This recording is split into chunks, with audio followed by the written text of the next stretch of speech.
بسم اللہ الرحمن الرحیم۔ السلام علیکم ورحمۃ اللہ وبرکاتہ۔ آج کی آیت سورۃ البقرہ، آیت نمبر 161۔ اعوذ باللہ من الشیطان الرجیم۔ ان الذین کفروا وماتوا وهم کفار اولئک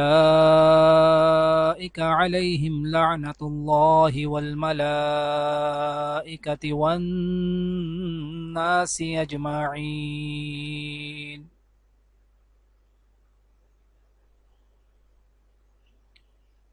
بے شک وہ لوگ جنہوں نے کفر اختیار کیا اور کافر ہونے کی حالت ہی میں مرے، ان پر اللہ کی اور فرشتوں کی اور سارے انسانوں کی لعنت ہے۔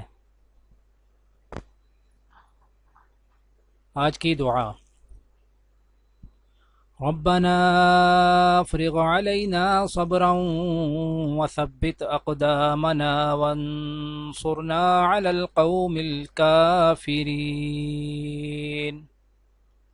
اے ہمارے رب، ہم پر صبر کا فیضان کر، ہمارے قدم جما دے اور اس کافر گروہ پر ہمیں فتح نصیب کر۔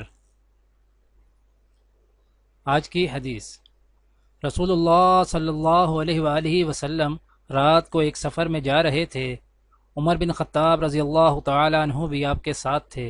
عمر رضی اللہ تعالیٰ عنہ نے نبی کریم صلی اللہ علیہ وآلہ وسلم سے کچھ پوچھا، لیکن نبی کریم صلی اللہ علیہ وآلہ وسلم نے اس کا کوئی جواب نہ دیا۔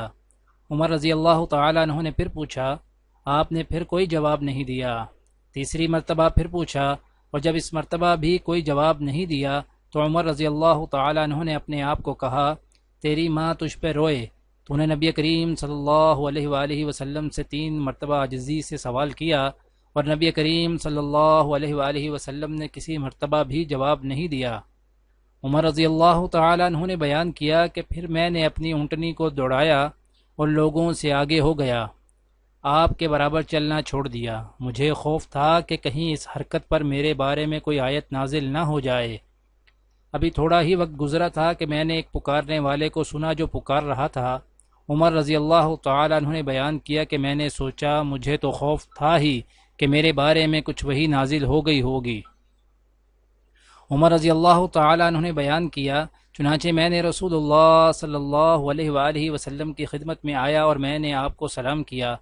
سلام کے جواب کے بعد نبی کریم صلی اللہ علیہ وآلہ وسلم نے فرمایا کہ اے عمر، آج رات مجھ پر ایسی صورت نازل ہوئی ہے جو مجھے ان سب چیزوں سے زیادہ پسند ہے جن پر سورج نکلتا ہے۔ پھر آپ نے سورہ انا فتحنا لک فتحا مبینا کی تلاوت فرمائی۔